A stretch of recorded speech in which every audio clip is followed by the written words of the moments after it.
공매도가 원래 결정이 났었는데 공매도를 다시 하기로 지금 돌아가는 꼬락서니를 보니 공매도를 안 할 것 같은, 공매도를 다시 한번 연기할 것 같은 분위기가 솔솔 나오고 있습니다. 그래서 공매도 금지 연장 결론 나나 이르면 설 전에 당정 협의가 나오고 있는 지금 모습이에요. 공매도를 좀 더불어민주당에서 강력하게 좀 밀고 있는 것 같아요. 어떻게 될지는 뚜껑 까봐야지 알겠죠. 공매도 금지가 또다시 연장되는 방향으로 가닥이 잡혀가고 있다. 금융당국의 공매도 개선안의 세부 내용에 따라 재연장 기간이 다음 달 중순쯤 최종 결정된 전망이다. 설날 전에 뭔가 액션이 나올 것 같습니다. 여권 관계자는 공매도 재개 여부는 이달 내 논의가 어렵고 설 연휴 이후 다음 달 중순쯤 결론을 내릴 것이다. 금융위원회가 공매도 제도 개선안을 어떻게 준비했는지 이야기를 들어보고 시장에서 반대 목소리 있으니 이를 감안해서 결정할 필요가 있다고 말했다. 공매도 재개를 원칙으로 내세운 정부가 말을 아끼고 금지 연장을 주장하는 여당의 목소리만 나오는 상황이어서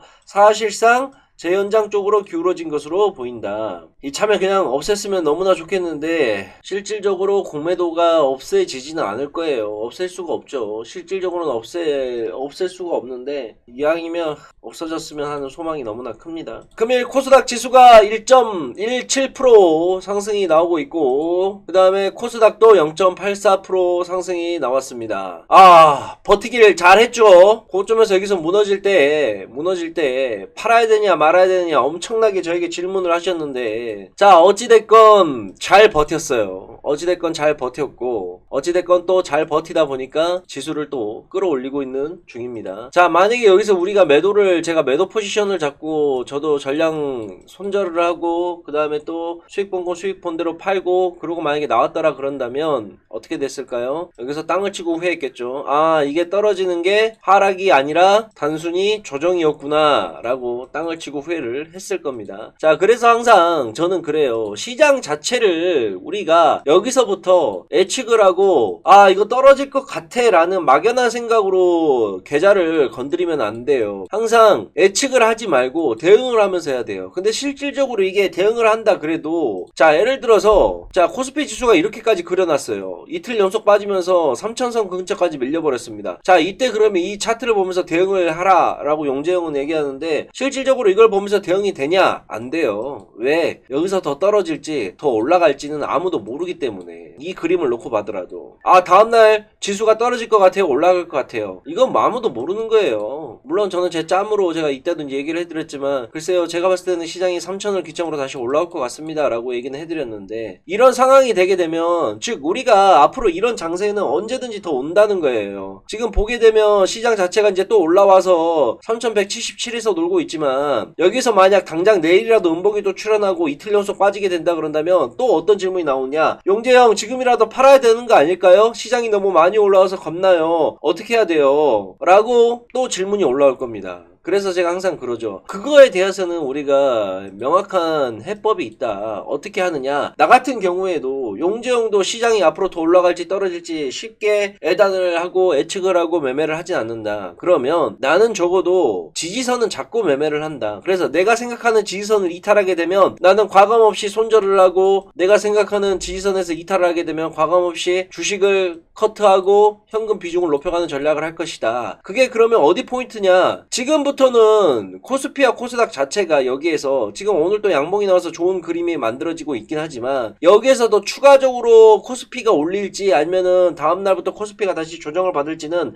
아무도 모르는 일이에요. 자, 제가 생각하는 시장을 얘기를 해드릴게요. 제가 생각하는 시장은 여기에서 추가적으로 뭐 상승이 더 나오면 더 좋겠지만 여기에서 오르는 건 우리가 걱정할 필요 없잖아요. 지수가 오르는 건 우리가 걱정할 필요 없습니다. 우리가 걱정해야 될 건 뭐냐면 언제 한번 조정이 세게 오고 언제 폭락이 오고 언제 하락이 우리에게 닥칠 것인가, 우리는 그러한 위험을 어떻게 감지를 하고 미리 돈을 뺄 수가 있을 것인가 라는 것만 우리는 생각을 하면 된다는 거죠. 그러면 현재 코스피를 기준으로 이 친구가 오늘 3100 지금 올라서 76에서 움직이고 있는데 여기서 또 추가적인 상승이 나오면 땡큐인 거고, 여기에서 추가적으로 밀려서 이런 구간에 박스권을 만들어 주는 것도 나쁘지 않다고 봐요. 그래서 저는 올라가면 올라가는 대로 냅둘 것이고, 만약에 코스피 지수가 내일부터 또는 오늘 오후장부터 갑자기 하락이 나와서 매도 물량이 쏟아져서 지수가 밀린다 하더라도 제가 생각하는 구간은 3000선이라는 겁니다. 3000선을 이탈하게 되는 모습이 나오게 되면 저는 현금을 챙기면서 종가 기준으로 코스피 지수가 3000을 아래로 이탈을 한다. 그러면 현금화를 슬슬 들어갈 겁니다. 근데 만약에 종가 기준으로 3000선을 이탈하는 모습이 안 나온다. 그러면 현재 가지고 있는 종목들과 보유 종목들 포트를 그대로 계속해서 홀딩해서 수익을 끌고 나갈 생각이에요. 코스피 시황과 코스닥 시황을 이야기를 저렇게 열심히 할까라고 생각하시는 분들도 분명히 계실 겁니다. 이게 코스피 지수와 코스닥 지수를 제가 이제 설명을 드리는 이유는 우리 초보자분들 잘 들으세요. 전체적인 숲을 보는 거예요. 자, 예를 들어서 숲에서 요만한 숲에서 불이 났어요. 요만한 숲에서 불이 났는데 바람이 세고 불이 점점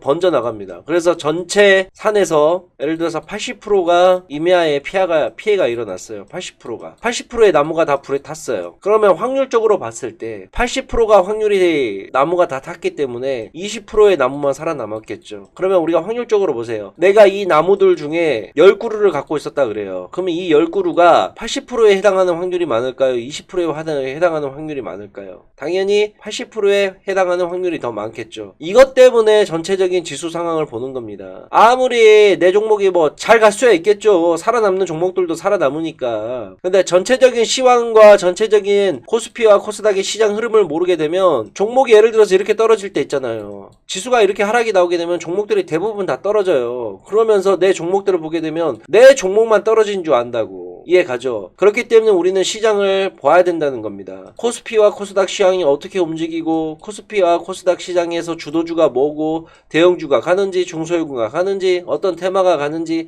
이러한 것들을 전체적인 맥락을 잡고 있어야 내가 어떠한 종목을 살 때 내 종목이 현재 지금 대형주에 속해 있는지 중형주에 속해 있는지 아니면 어떤 테마에 속해 있는지 이거를 알 수가 있다는 거죠. 그래서 제가 지수를 항상 짚어드리고 여러분들께 이야기를 드리는 겁니다. 자, 미국 증시를 좀 놓고 보자 그런다면 간밤에 미국 증시는 혼조세로 마감을 했습니다. 다우지수는 좀 떨어졌는데 나스닥 지수는 또 올랐어요. 지금 다우는 왜 떨어졌냐면 다우가 경기 부양책에 관련해가지고 조 바이든 대통령 경기 부양책에 관련해가지고 상원 의원에서 좀 막힐 수도 있다라는 이슈가 주말에 나왔었습니다. 그것 때문에 다우지수는 밀렸어요. 근데 왜 나스닥은 올랐느냐? 나스닥도 똑같이 그 영향을 안 받을 수가 없는데 나스닥 같은 경우에는 지금 이제 실적 시즌이 나옵니다. 그것도 대규모 애플이라든지 페이스북이라든지 이러한 대규모 IT 기업들에서 실적 시즌이 나올 건데 이 실적이 굉장히 좋다는 전망이 계속해서 나오고 있어요. 그러다 보니까 기술주 중심의 나스닥은 지금 빠지지 않고 오히려 지금 버텨주는 모습이 나오고 있습니다. 미국 시장도 다우지수보다는 아마 나스닥이 더 지속적으로 올라갈 수 있는 그림이 충분히 나올 것 같아요. 그리고 저도 얘기를 하지만 코스피보다는 코스닥의 중소형주 위주의 수급이 앞으로 계속해서 몰릴 것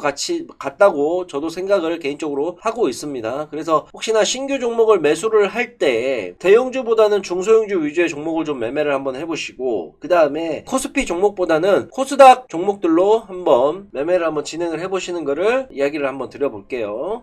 아시겠죠?